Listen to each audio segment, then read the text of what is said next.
오늘도 사랑하고 축복합니다. 옆에 있는 분들과 함께 또 인사하시겠습니다. 사랑합니다. 축복합니다.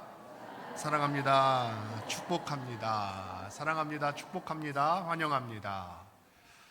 오늘은 교회 시리즈 세 번째 시간입니다. 하나님의 마음을 아는 교회, 하나님의 마음을 아는 교회라는 제목으로 하나님 말씀 증거하겠습니다. 요즘 시대는 어떤 것이 중요한 시대일까요? 어떤 것이 중요한 시대라고 생각을 하세요? 요즘 시대는 공감 능력이 중요한 시대라고 합니다. 공감 능력이라는 것은 말 그대로 상대방이 어떤 감정을 갖고 있는지, 어떤 생각을 하고 있는지, 어떤 아픔을 갖고 있는지 함께 이해해주는 능력이죠.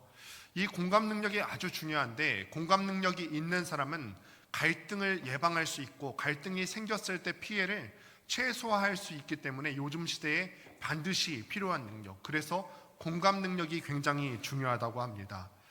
사람 사이에는 각양각색의 사람들이 다 모여 있기 때문에 여기에 몇 명만 모여 있어도 그 캐릭터와 성격 때문에 갈등이 있을 수밖에 없습니다. 그런데 우리가 요즘 시대에 공감 능력을 갖고 있다면 이런 갈등이 있을 때 예방할 수도 있겠고, 갈등이 생겼을 때 피해도 최소화할 수 있을 것 같습니다.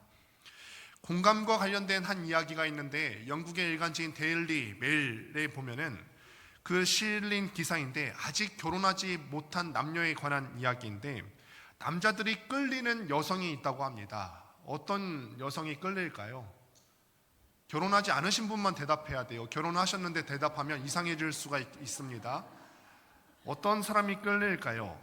남성들은 웃긴 여자를 좋아할까요? 아니면은 잘 웃는 여자를 좋아할까요? 결혼하지 않으신 분이 대답하셔야 한다고 했어요. 연구 결과에 의하면 잘 웃는 여자에게 호감을 느낀다고 합니다. 보통의 남성들은 여성들과 데이트를 할 때 여성에게서 웃음을 이끌어내는 경향이 있다고 합니다. 그래서 본인을 웃기려는 여자보다, 그러니까 웃긴 여자보다는 내가 무엇인가 웃긴 이야기를 했을 때 잘 웃어주고 잘 공감해주는 그런 여자를 선호한다는 그런 결과가 있었습니다. 이번엔 여성들 차례예요. 여성도 공감해주는 남성 좋아하시죠? 좋아하실 거예요. 그런데 보통 남성들 어떠세요? 남의 남성 말고 내 남편들 잘 공감하십니까? 한번 손 들어보실까요? 내 남편은 나에 대해서 경청해주고 잘 들어주고, 내가 힘들어하면 힘들어 물어봐주고 잘 공감한다. 손 한번 들어보실까요? 없어도 이렇게 없을 줄이야. 네, 손 한번. 근데 중요한 것은 제 아내도 안 들었다는 사실이에요. 네, 공감 능력을 높이기 위한 몇 가지 방법들이 소개되는데, 그 중에 하나가 무엇이냐면은 상대방이 이야기를 할 때 그 말끝을 다시 한번 되물어 주는 거래요. 예를 들어서 아내랑 같이 맛있는 밥을 먹었어요. 아내가 말합니다. 오늘 점심에 내가 맛있는 것을 먹었어 라고 하면은 남편이 어떻게 말해야 되죠? 맛있는 거 먹었어? 라고 물어봐 줘야 돼요. 맞습니까? 이렇게 되물어 주는 거죠. 되묻는 것을 통해서 여성들은 확인할 수가 있는 거예요. 아내들은 이 남편이 내가 하는 말에 대해서 경청하고 있고 내가 하는 그 감정들에 대해서 잘 공감해 주고 있구나.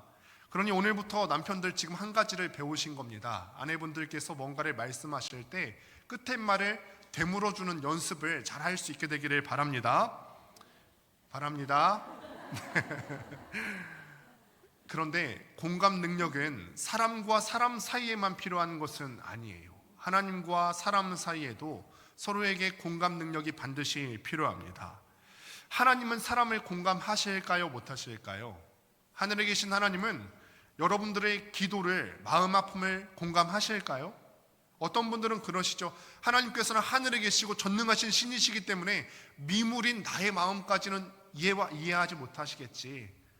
그런데 이것은 우리는 틀린 생각이라는 것을 잘 알고 있어요. 하나님께서는 가장 낮은 우리의 마음까지도 잘 공감하시는 분인 줄을 믿습니다. 왜냐하면 하나님께서는 직접 육신의 몸을 입고 이 땅에 오신 적이 있으시거든요. 예수님께서 이 땅에 오셔서 우리 인간의 삶을 경험하셨어요. 그분이 가장 낮은 곳에 오셨어요. 마구간에서 태어나셨고요. 기록에 의하면은 그의 아버지 요셉은 예수님께서 어린 나이에 돌아가셨다고 합니다.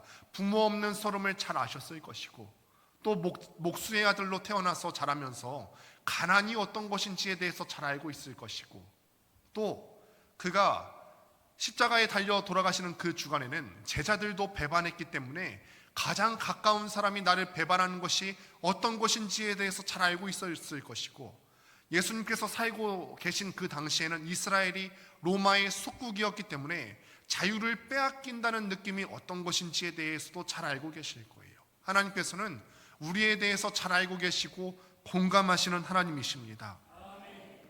그런데 이번에는 거꾸로 생각해 보시는 거예요. 하나님께서는 여러분들을 공감하시는데, 우리를 공감하시는데, 여러분들은 어떠세요?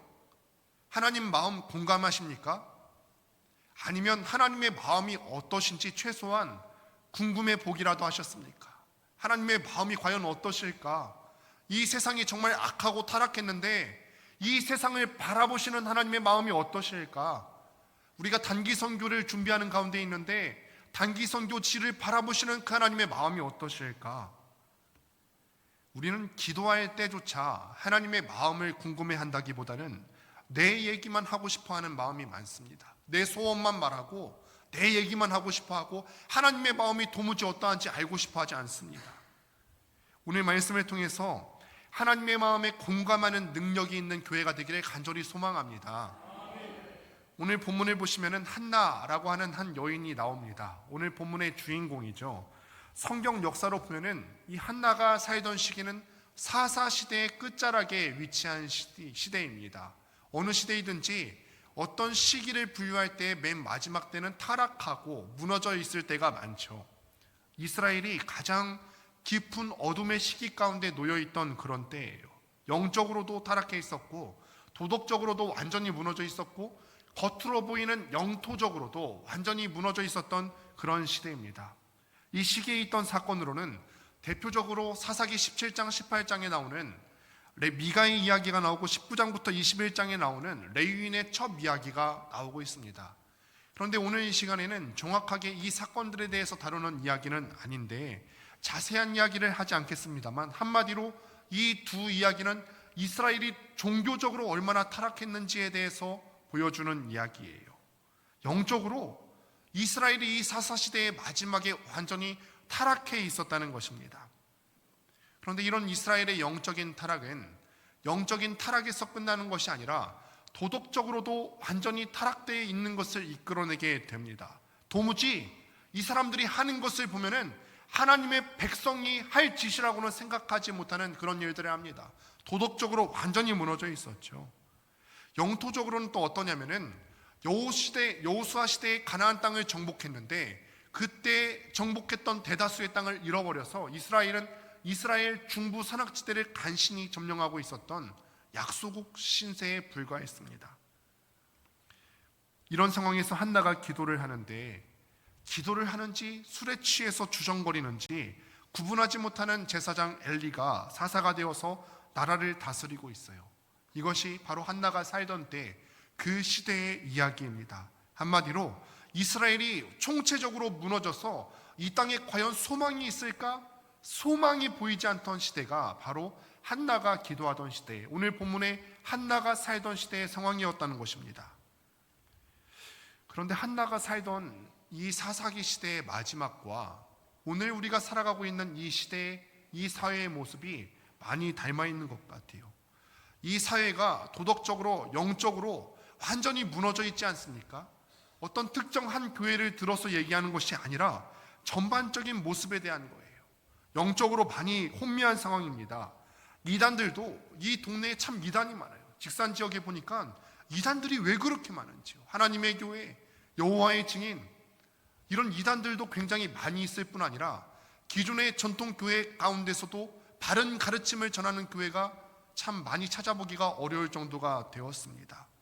도덕적으로는 또 어떻습니까? 교회와 성도들이 이 세상 사람들보다 비교해서 더 나은 위치에 있다고 생각하세요? 우리의 도덕적인 수준이 믿지 않는 사람들보다 우리가 더 낫다고 생각을 하십니까? 자신 있게 말하기가 어려운 상황이 되어버렸어요. 영토적으로도 그렇죠. 교회의 수가 점점점 줄어들고 있어요. 참 가슴 아프게도 우리 노회에서 들려오는 얘기 가운데 우리 노예의 수많은 교회들이 주일학교가 문을 닫고 있는 실정이라고 합니다. 총체적으로 우리 사회도 뚜렷하게 나아질 기미가 보이지 않는 그런 상황입니다. 과연 이 사사시대 마지막의 막막함과 유사한 막막함이 있는 우리 사회가 회복될 수 있을까요? 소망이 있을까요? 이런 사사기의 배경 가운데서 우리는 오늘 본문 가운데 나타나는 한나를 만나게 되는 것입니다. 한나는 어떤 사람이었냐면은 그녀의 표현을 빌려서 말하자면은 마음이 슬픈 여자입니다. 마음이 슬픈 여자래요. 한나는 레이지파 남자였던 엘가나와 결혼합니다. 엘가나가 올라가서 제사를 드리게 되는데 한나도 같이 올라갑니다. 여러분 한번 생각해 보십시오. 이 한나는요, 마음에 지금 원통함이 있는 여자예요. 이 레이지파 엘가나라고 하는 사람과 결혼할 때는 이 남자가 그래도 나만 사랑해 줄 줄 알았고 그렇게 착하고 신실했던 내 남편 엘가나였는데, 내 남편이 내가 아이를 못 낳는다는 이유로 다른 여인을 데리고 우리 가정 가운데 들어왔어요. 그래도 하나님을 향한 신실함을 잃지 않기 위해서 본처인 한나와 후처로 드렸던 여인을 함께 데리고 예배하러 올라가요. 이게 냉정하게 보면은 굉장히 외식적인 모습 같고 때려주고 싶은 모습 아니에요? 그래도 하나님 앞에 우리가 제사를 드리고 싶어하는 마음은 이해할 수가 있겠어요. 레이지파여서 이 사람이 얼마나 예배를 드리고 싶었을까. 올라가서 예배를 드리는데 문제는 한나입니다. 한나가 하나님 앞에서 예배를 드리다가 어떤 일이 일어났죠? 오늘 본문 말씀 가운데 보니까 한나의 마음이 예배를 드리는데 억장이 다 무너져 내리는 거예요. 하나님, 내가 여기에 처음 온 것 아니고 매년 하나님 앞에 예배를 드리러 올라왔고 아기 달라고 지금 처음 기도한 것 아니고 이렇게 하나님 앞에서 울부짖으면서 내 마음의 소원을 올려드리는데 내 기도를 왜 들어주시지 않습니까? 처 여인은 애 낳고 잘 먹고 잘 사는데 나는 왜 그렇게 안 되는 것이고 왜 항상 이렇게 나만 어려운 것입니까? 이렇게 울고 싶지 않았겠습니까? 그래서 울면서 먹지를 않으니까 이 사랑 많은 엘가나의 마음에 불이 타는 것입니다. 막 후회가 되는 거예요. 그러지 않았을까요? 내가 왜 그랬을까? 내 사랑하는 저 여인 한나가 우는 모습을 보면서 내가 그때 왜 그랬을까? 아들이 필요했지만 내가 사랑했던 나의 아내가 이렇게 고통당하는 것을 보고 있기가 참 힘들구나. 고통스러웠겠죠. 그래서 어떻게 했죠? 한나에게는 제물의 갑절을 줬다고 기록합니다. 원래 이 화목제물이라고 하는 것은 제사장들만 그 제물을 취하는 것이 아니라 이 제사에 참여한 모든 제사장 그리고 제사를 드리는 사람들이 함께 나누어 가질 수 있었던 것입니다. 그 제물을 돌려받으면은 가족들이 이 제물을 나눠 먹게 되는데 엘가나가 한나의 마음을 위로하려고 분인나에게 줬던 것보다 갑절의 제물을 한나에게 줬대요. 이 엘가나가 잘한 것일까요? 못한 것일까요? 참 어리석은 남편 같아요. 분인나의 마음 가운데 불을 지른 거죠. 불을 질렀어요. 싸움을 붙이는 남편이에요. 그냥 가만히 있으면 될 텐데 위로해 준다고 하나를 더 줍니다. 그러면 여러분이 분인나라면은 가만히 있겠습니까? 가만 못 있을 거예요. 내가 누군데, 내가 아무리 후처의 서러움을 갖고 있어도 그렇지 당신에게 악이 낳아준 사람이야. 그럼 나한테 갑절로 줘야지, 이런 생각하지 않았겠습니까? 분인나가 가만히 있을 거라고 생각했나 봐요. 갑절로 줬더니 난리가 났습니다. 그래서 분인나가 가만히 있지 못하고 6절 말씀을 같이 한번 보도록 하겠습니다. 함께 읽습니다. 시작. 여호와께서 그에게 임신하게 못하게 하심으로 그의 적수인 분인나가 그를 심히 격분하게 하여 괴롭게 하더라. 아멘. 분인나에 대해서 적수 분인나라고 기록해요. 적수인 분인나. 적수라는 뜻은 원수라는 뜻이에요. 여러분, 이게 바르게 된 과정일까요? 한 남편을 사이에 두고 두 아내가 서로 적수가 되어서 싸우고 있대요. 완전히 콩가루 집안이죠. 그런데 어려운 상황이지만 한편으로 생각해 보았을 때에는 또 행복한 자리일 수 있겠습니다. 하나님 앞에 적어도 와 있을 수는 있는 가정이잖아요. 내가 이런 어려운 가정 가운데 있고 이 가정 가운데 두 아내가 적수가 되어서 싸우고는 있지만 이 어려운 문제를 갖고 그래도 하나님 앞에 나와서 예배하고 기도할 수는 있는 가정이에요. 그런데 그 행복한 때 분인나가 격동을 하는 거예요. 격동합니다. 우리가 자세하게 무슨 말을 했는지는 알 수 없지만 상상해 볼 수는 있겠죠. 여러분, 우리가 분인나의 심정으로 들어가서 남편이 이 본처인 한나에게 두갑절을 줬다고 생각하고 마음속으로 욕을 한번 해보실까요? 겉으로 하지 마시고 마음속으로 해보시는 거예요. 어떤 욕을 하실 수 있으시겠습니까? 저도 한번 적어봤어요. 순화해서 한번 적어봤는데 잘 들어보세요. 애도 못 낳는데 2개 갖고 싶니? 라고 욕을 했을 것 같아요. 한나의 불임 이야기는요, 단순히 어떤 한 가정과 한 여인이 아이를 못 낳는 것을 기록하는 이야기가 아닙니다. 이 개인의 이야기는요, 지금 이 사사시대 끝자락의 이 사회의 마지막이 어떠한 아픔을 갖고 있는지에 대해서 잘 드러내주고 있는 이야기예요. 성경은요, 이 한나의 불임과 또 하나님 나라 이스라엘의 비참함을 하나로 묶습니다. 한나도요, 자기 아들이 없어서 마음이 아팠어요. 한나도 생명이 없어서 마음이 아팠는데, 하나님께서도 이스라엘이 완전히 무너져 가고 있는데 하나님 마음을 전할 그 한 사람이 없었던 거예요. 이게 서로 묶이는 거죠. 그러니까 한나도 자기가 아들을 낳지 못하는, 생명을 낳지 못하는 불임의 아픔이 있었지만, 하나님께서도 이 타락해가는 이스라엘 사회 가운데 하나님의 말씀을 대언할 하나님의 생명이 없어서 불임의 아픔을 같이 느끼고 계시는 거죠. 인간적으로 봤을 때 이 상황을 뒤집는 것은 불가능해 보입니다. 과연 한나도, 이스라엘도 이 불임의 상황을 뒤집을 수 있는 소망이 있을까요? 한나는 울지도 먹지도 않던 자리에서 일어나서 앉았다. 일어나기를 선택합니다. 함께 10절 말씀을 같이 한번 읽습니다. 시작. 한나가 마음이 괴로워서 여호와께 기도하고 통곡하며. 아멘.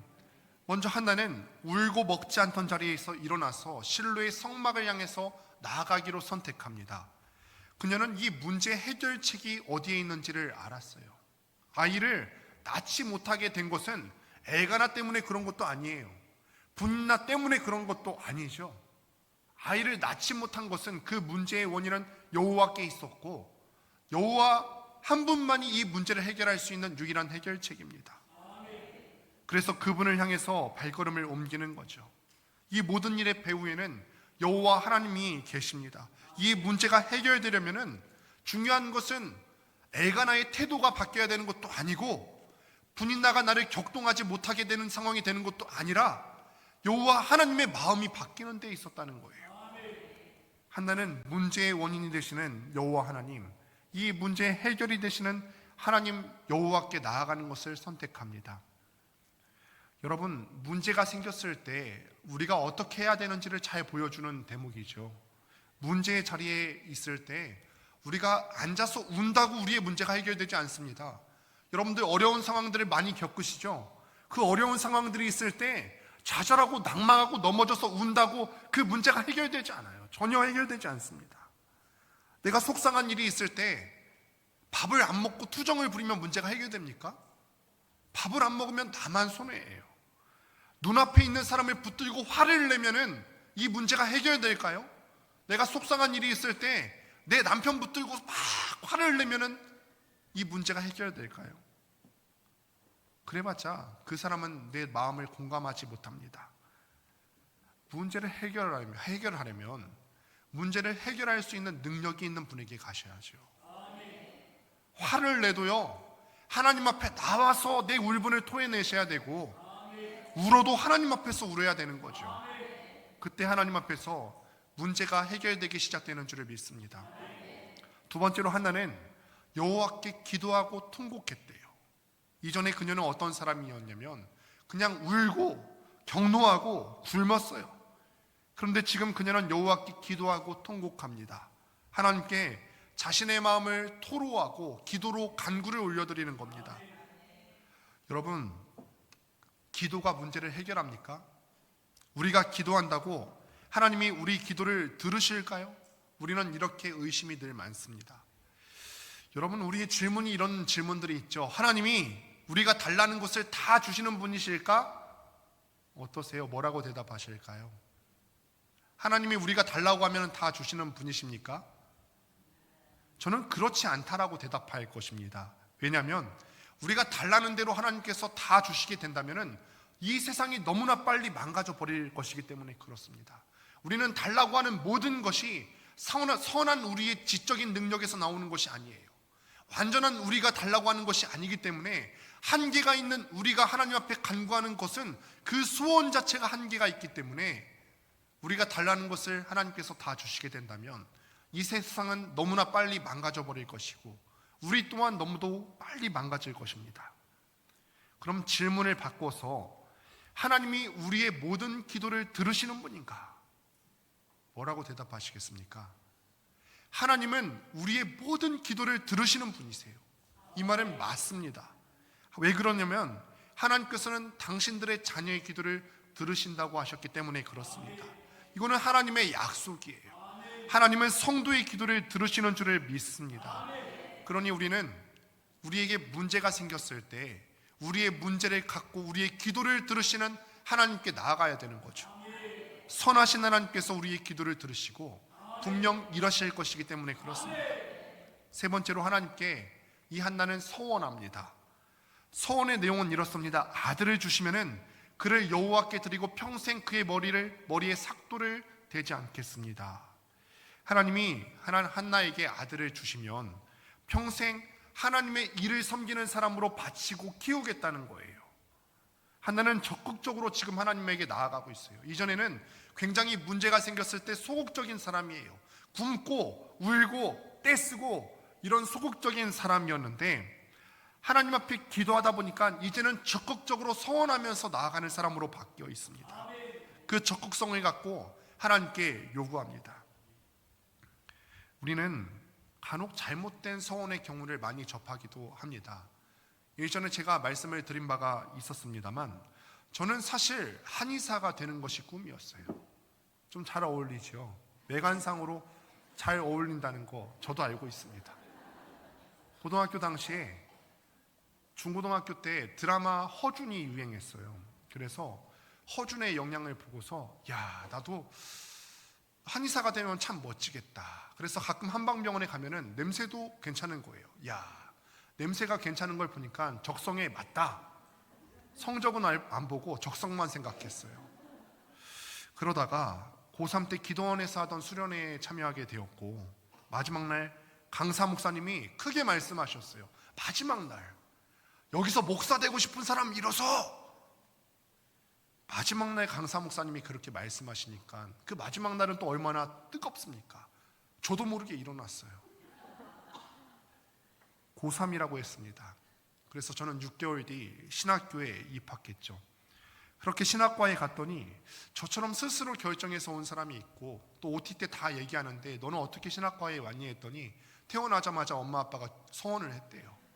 그렇게 온 사람도 있다는 거예요. 그런데 대부분 부모님이 서원한 경우 잘 가는 사람도 있지만 많은 경우에는 도중에 하차하는 사람들도 많이 있었어요. 우리는 서원할 때 서원이 무엇을 의미하는지, 서원을 어떤 마음으로 해야 되는지 더 깊이 생각해 볼 수 있게 되기를 바랍니다. 그런데 한나의 서원을 보니까 한나가 드린 이 서원이 참 특별합니다. 하나님께 받은 것 전부를 올려드린대요. 우리는 대부분 이렇게 서원해요. 우리의 사업이 잘 돼서 연간 수익이 10억이 넘게 해주시면 그 중에 떼어서 5억을 하나님께 올려드리겠습니다. 어떠세요? 10억은 너무 우습죠. 10억을 주시면 5억을 드리겠습니다. 하나님, 제게 있는 이 병이 나으면 나았을 때 그때 건강한 몸으로 하나님 앞에 봉사하겠습니다. 섬기겠습니다. 하나님께서 나에게 이런 것들을 주시면 그 중에 일부를 구별해서 하나님께 드리겠습니다. 하나님이 주신 것 중 일부를 하나님께 돌려드리겠다는 약속입니다. 그런데 한나는요, 서원하는 내용이 이런 거예요. 자기가 받은 것 전부를 하나님께 올려드리겠다 서원하는 것입니다. 한나는 하나님이 아들을 주시면은 아들을 그래도 젊었을 적에는 내가 데리고 있다가 이 아이가 장성했을 때 하나님께 올려드리겠습니다. 그렇게 약속한 것이 아니라 하나님이 아들을 주시면 그 아들의 평생을 하나님 앞에 드리고 그 머리에 삭도를 대지 않겠다 소원합니다. 그리고 실제로 아들이 태어난 후에 젖을 뗄 때까지는 자신이 돌보고 있다가 그 후에는 실로에 있는 성막에서 여호와를 섬기는 일을 감당하게 합니다. 아들을 온전히 하나님께 올려드린 것입니다. 이 아들에게서 아무것도 돌려받을 생각을 하지 않았어요. 전부를 하나님께 올려드리겠다고 서원을 하는 것입니다. 이것이 한나가 하는 서원의 특별함입니다. 한나는 하나님 앞에서 오래 기도하며 머물렀어요. 어느 순간 한나의 기도가 점점점 깊어지기 시작했고 더 이상 소리가 나오지 않는 기도를 드리게 됩니다.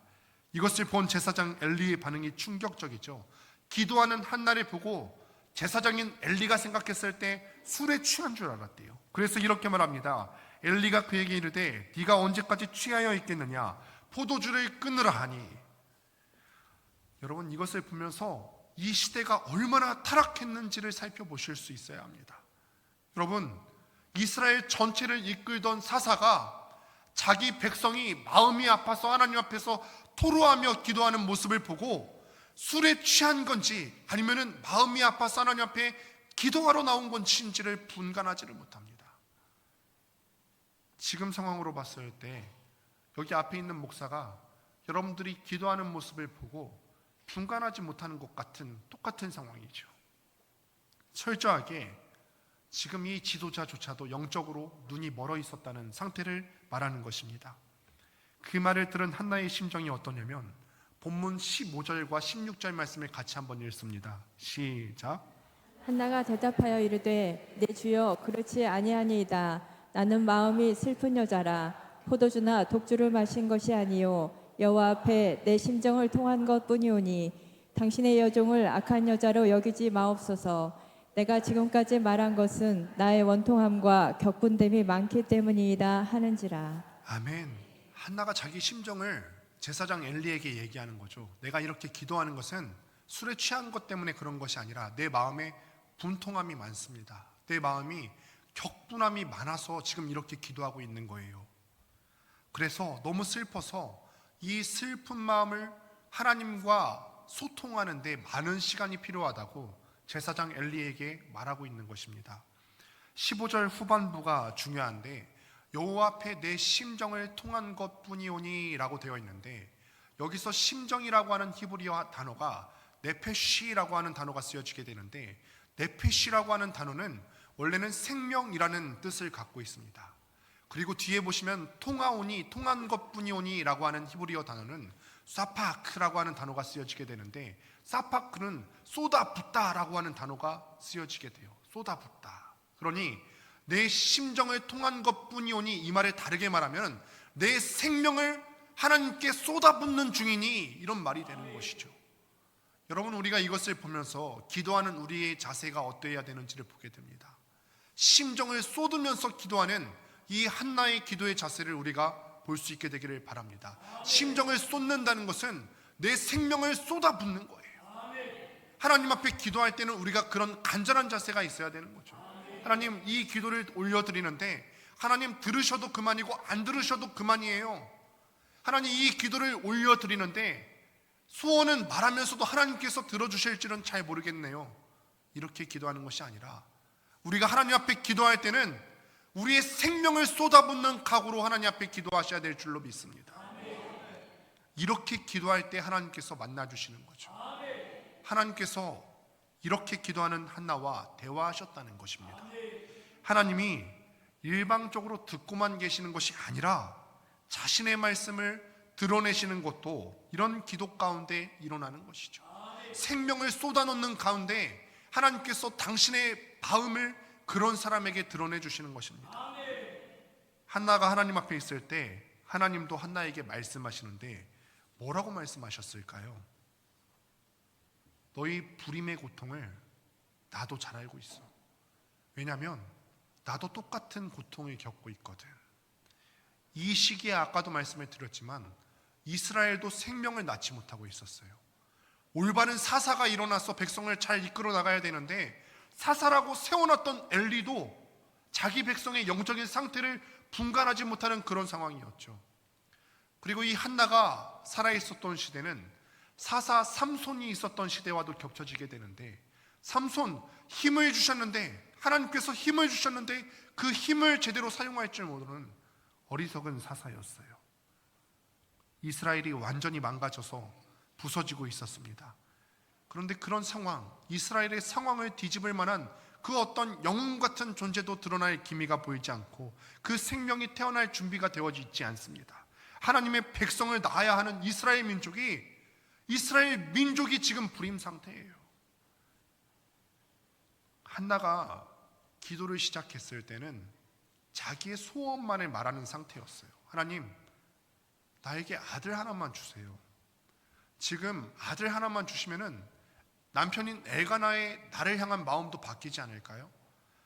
나에게 아들 하나만 주시면은 지금 적수인 분나가 나를 격분하게 하는데 저 적수가 나를 함부로 대하지 못하지 않을까요? 그것만 있으면 모든 게 다 잘 될 것 같은 생각이었죠. 그래서 하나님 앞에 나아가서 생명을 쏟아붓는 기도를 합니다. 그렇게 기도가 깊어지는 중에 오래 기도를 했다라고 기록이 되어 있는데, 그 오래 기도를 하는 중에 하나님의 마음과 통했던 거죠.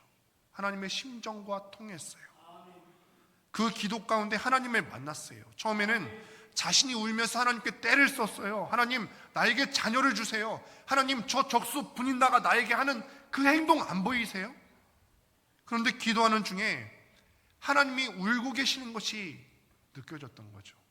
하나님과 공감했어요. 자신보다 더 슬프게 이스라엘 민족의 불임으로 인해 아파하시는 하나님의 모습을 보고서 한나가 결단하고 기도의 내용을 바꿉니다. 하나님, 생명을 낳지 못하는 이스라엘, 제가 그 이스라엘의 아들을 낳겠습니다.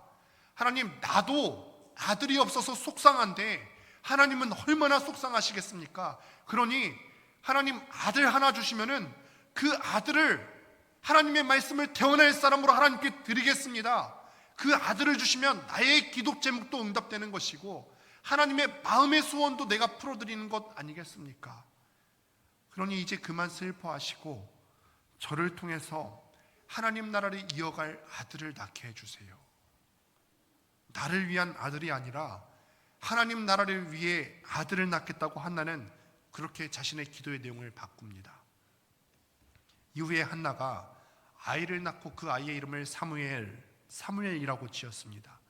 이후 이 사무엘을 통해서 나타나는 역사는 우리가 알고 있는 바와 같습니다. 이 사무엘을 통해서 하나님께서는 망가진 이스라엘 민족들에게 말씀하셨고 회복하게 되는 역사를 경험하게 하셨고, 사무엘을 통하여서 하나님의 마음에 합한 왕이 등장하게 하셨어요.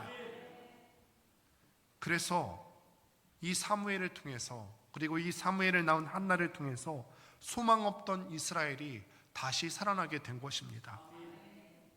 다시 아까 말씀드린 바와 같이 이 시대가 사사시대 끝자락 같았던 한나가 살던 이 시대와 닮아 있는 것 같습니다. 교회는 힘을 잃어가고 있고 성도도 빛을 잃어가고 있습니다. 단지 성도 수가 줄어가는 것을 두고 얘기하는 것이 아니에요. 출석하고 있는 우리 성도들도 무엇이 옳고 그른지를 분간하기가 힘든 때이고, 우리가 나와 있는 이 성도들만 해도 빛과 소금의 역할을 잘 감당해야 되는데 직장에서 누가 성도인지 누가 성도가 아닌지를 분별하기가 힘들어요. 똑같이 살기 때문에 그렇죠. 영적으로, 도덕적으로, 현실적으로 점점 약해져가는 이 교회와 성도의 상황을 보면서 우리가 막막함을 느끼지 않을 수가 없습니다. 그렇습니다. 이 땅의 교회가 불임 상태에 있습니다. 동의하십니까? 이 땅의 교회가 완전한 불임 상태라고 말할지는 모르겠습니다만 그래도 불임에 가까워지고 있습니다. 과연 답이 있을까요? 이 사회 가운데 생명을 낳지 못하는 이 조국 교회 현실 가운데 답이 있을까요? 물론 있습니다. 하나님의 마음을 공감하며 하나님이 아파하시는 이 시대와 교회의 불임을 해결하기 위해서 생명을 쏟아붓는 기도 가운데 우리의 문제 해결이 있을 줄로 믿습니다.